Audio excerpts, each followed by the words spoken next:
अस्सलाम वालेकुम नाजरीन, सराकिस्तान टीवी ਦੇ ਨਾਲ मैं गज़नफ़र रसूल फ्री इंटी टेस्ट क्लासेस के हवाले नाल तुहाडे नाल कुछ गल्लां शेयर करनियां। पिछली वीडियो विच भी तुहानू इंटी टेस्ट क्लासेस के तारुफ कराया से, हुण मैं मज़ीद कुछ गल्लां शेयर करना चाहना। नाजरीन, तलबा, वालदैन, FSC के पास स्टूडेंट्स की क्लासेस अल्हम्दुलिल्लाह बहुत अच्छे तरीके नाल चलदियां पैन। स्टूडेंट्स बहुत अच्छी मेहनत करेंदे पैन अपने मुस्तकबिल वास्ते। जिन्हें दे बाल FSC का एग्ज़ाम दे चुके हैं, उन्हें कोई चीज़ का अंदाज़ा हो सी कि उन्हें दे यूनिवर्सिटी के हवाले नाल एडमिशन करावना होंदे। एडमिशन मुख्तलिफ यूनिवर्सिटीज़ दे जारी हैं। इंजीनियरिंग का जो इंजीनियरिंग का एंट्री टेस्ट थी चुके। मेडिकल का मेडिकल का जो टेस्ट है वो हाले ही थियोन आंदा पे, हुन दी तैयारी स्टूडेंट्स करेंदे पे हुसन। हिंदे अलावा बाकी जितने भी प्रोग्राम्स हैं हुन दे एडमिशन्स मुख्तलिफ यूनिवर्सिटीज़ दे विच जारी हैं, जिन्हें वास्ते वालदैन को खसूसी तवज्जो देनी चाहिए, क्योंकि कुछ अच्छी यूनिवर्सिटीज़ एडमिशन्स पहले ही ऑफर करा देंदे, हुन दी डेडलाइंस पहले ख़त्म थी वेंदन। लिहाजा वालदैन को चाहिए है कि हुन दे बाल अगर मेडिकल दे एंट्री टेस्ट की तैयारी करवेंदे पेन, लेकिन नाल दे नाल बाकी यूनिवर्सिटीज़ जिन्हें दे एडमिशन्स स्टार्ट हैं, जिन्हें दे एडमिशन्स हुण भी थींदे पेन, हुन दे विच अप्लाई करा देवें। अप्लाई करने के हवाले नाल मैं कुछ दसाउण पसंद करे सा।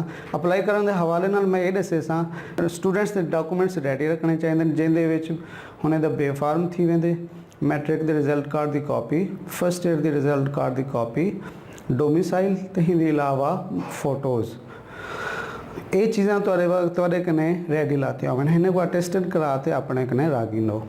अप्लाई करने का तरीका मुख्तलिफ यूनिवर्सिटी का मुख्तलिफ होंगे, लेकिन कुछ तरीकाकार सारे का सेम होंगे, मिलता जुलता होंगे।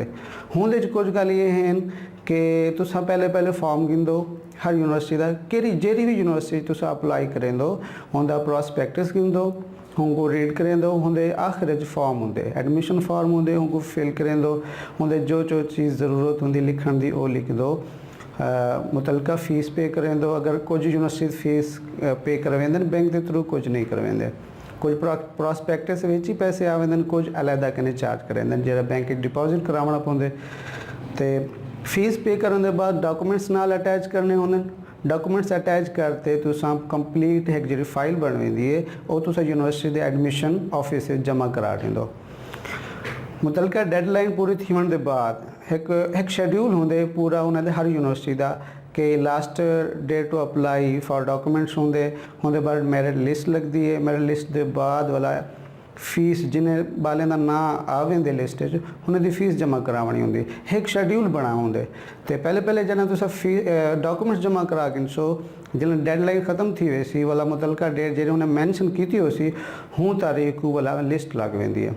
तुसा अपनी लिस्ट चेक करें दो मुतलका प्रोग्राम में, अगर तुहाडे बाल का ना होंदे आवेंदे तो तुसा वन के यूनिवर्सिटी जितनी भी फीस होंदी है वो प्रोग्राम की वो फीस पे करें दो।